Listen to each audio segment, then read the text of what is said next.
Hi there, I'm Brian of London, and I want to talk to you about the news wires, the newspapers, the news sites, and how they are misleading you and deceiving you. And basically, they're not very good at journalism anymore. So it all starts with a feel good story. What do we mean? Well, here we go. A Palestinian wins a multi-million-dollar prize for Teacher of the Year, Bethlehem native, as reported in the Times of Israel in this case, but it's not really the Times of Israel. Down here we see it's AP. We read basically a glowing report about how this Palestinian teacher, who obviously teaches only unicorns and rainbows and peace and light to her little children in Bethlehem, won a prize from something called the Varki Foundation. There's a little clue in the picture. There's a few sort of Arab headdresses here. And of course, this award came out of Dubai and was awarded in a prize giving ceremony in Dubai, which is great. But nothing's ever quite as it seems.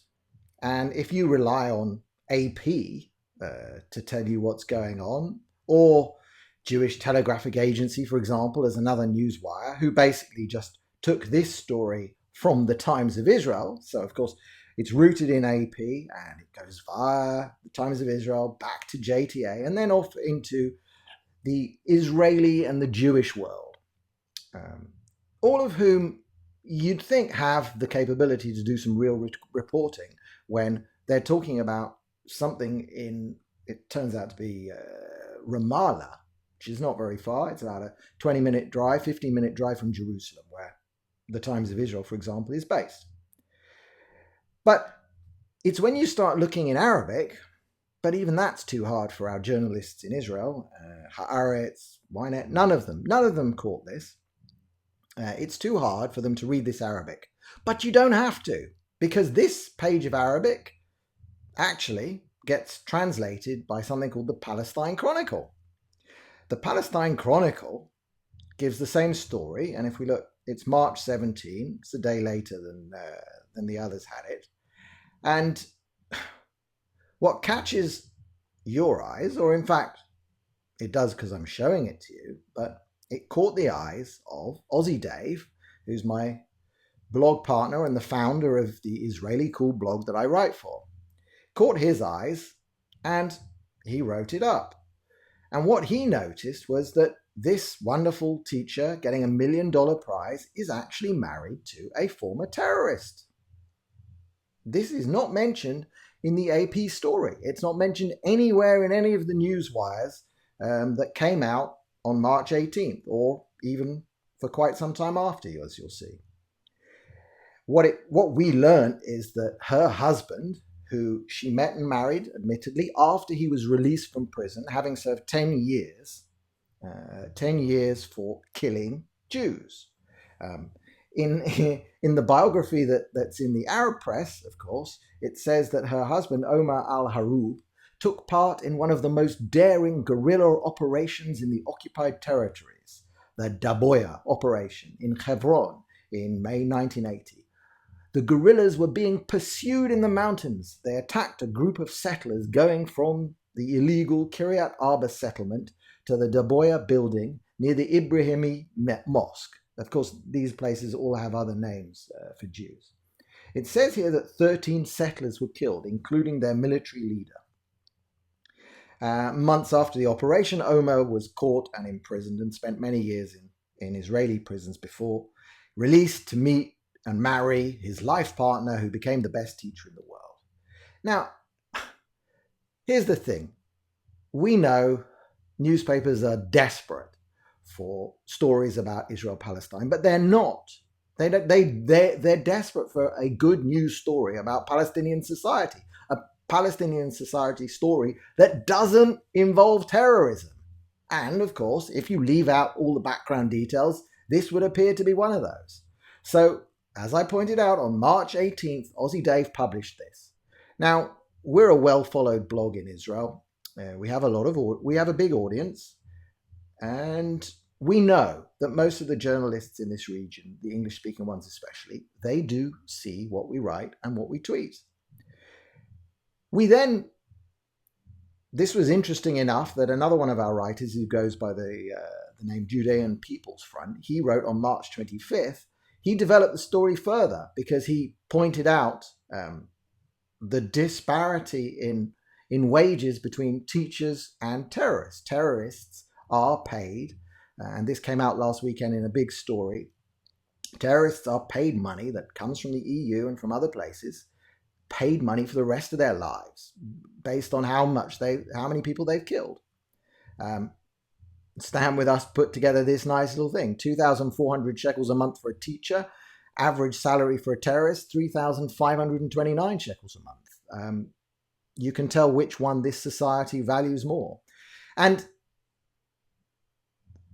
Judean People's Front wouldn't let this go. In fact, he then dug further, and this wasn't so easy, but it's what used to be called journalism. He dug in and he tried to find the exact details of the attack in 1980 that this wonderful teacher's husband actually helped.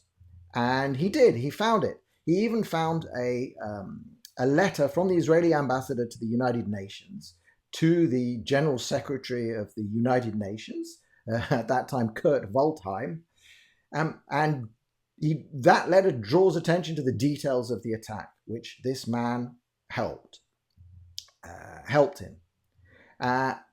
As usual, it just forms another one. But we make a special point on Israellycool of showing the faces and recording the names of the Jews that this woman's husband had a big hand in killing.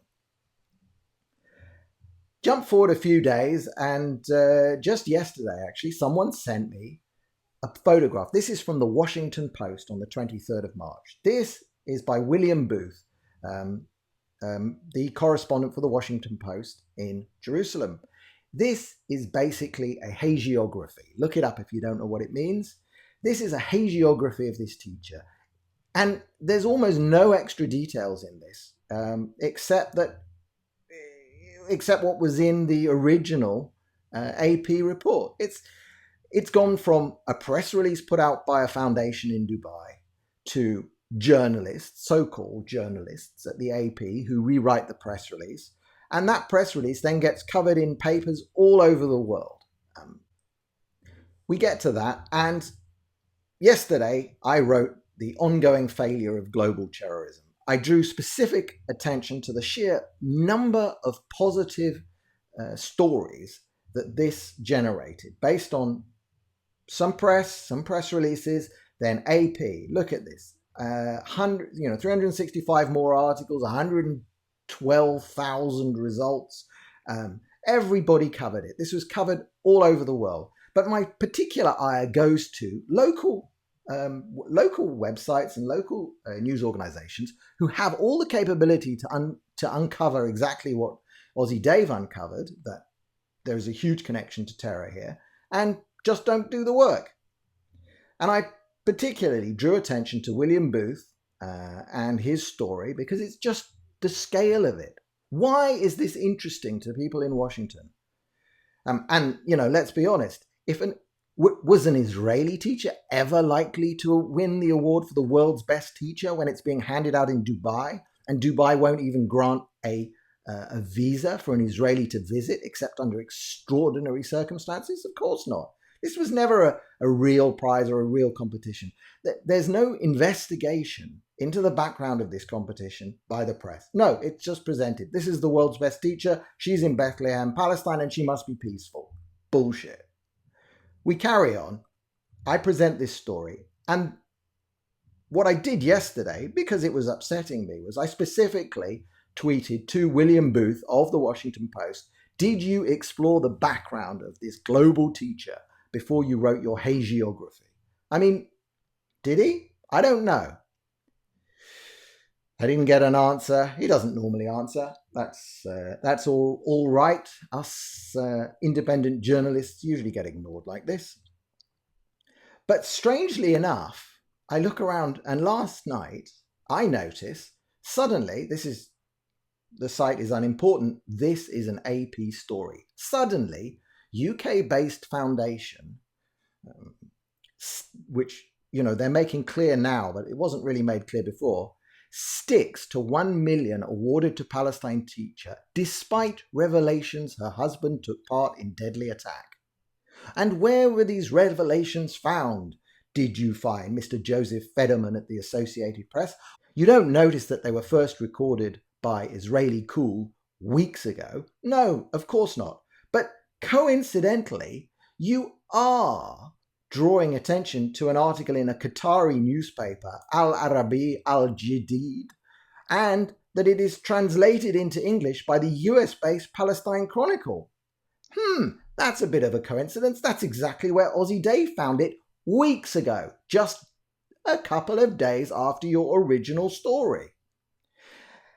And they go on to draw attention to the usual stuff and to give plenty of room to officials that can rebut this. But, we cannot be held responsible for the behavior of every individual when pushed beyond endurance by a ruthless occupation. Of course. It's always justified when it's Palestinian terrorists killing Jews. And of course, this is before Oslo, so somehow that makes it all better. Everything's all forgiven. Really? You haven't seemed to have forgiven us for anything, so why should we forgive Palestinians? Just because he was released from prison, probably in a prisoner exchange. Can you tell I'm getting angry? And of course, now everybody else jumps on board. JTA, husband of Palestinian teacher who won non-violence, March 31st. Where were you weeks ago when we knew all this?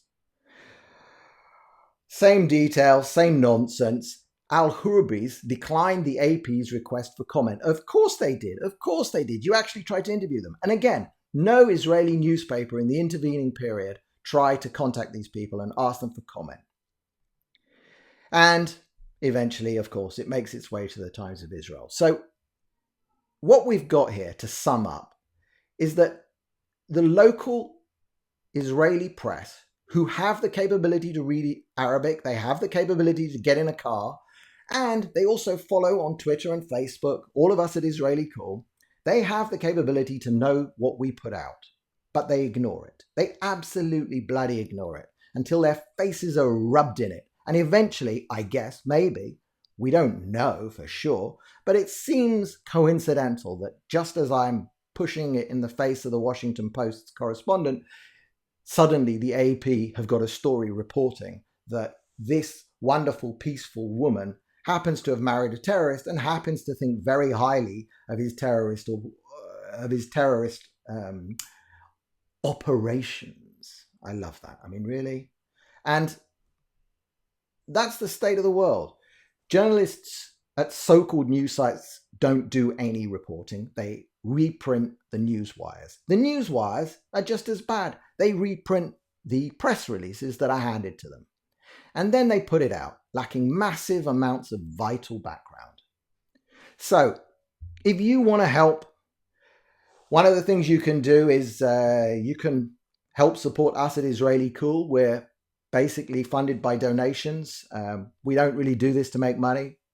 Go on our site, find the PayPal button, send us a few dollars if you like, or just like, share, and comment on our material and help spread it around. And make sure that when we call out these journalists for what they're doing, make sure they see it and they can't ignore it, and eventually they have to correct the record. Even if, it's a certain Pyrrhic victory, I can assure you that the original story, the glowing story, will have been repeated in hundreds of thousands or tens of thousands of outlets and seen by millions.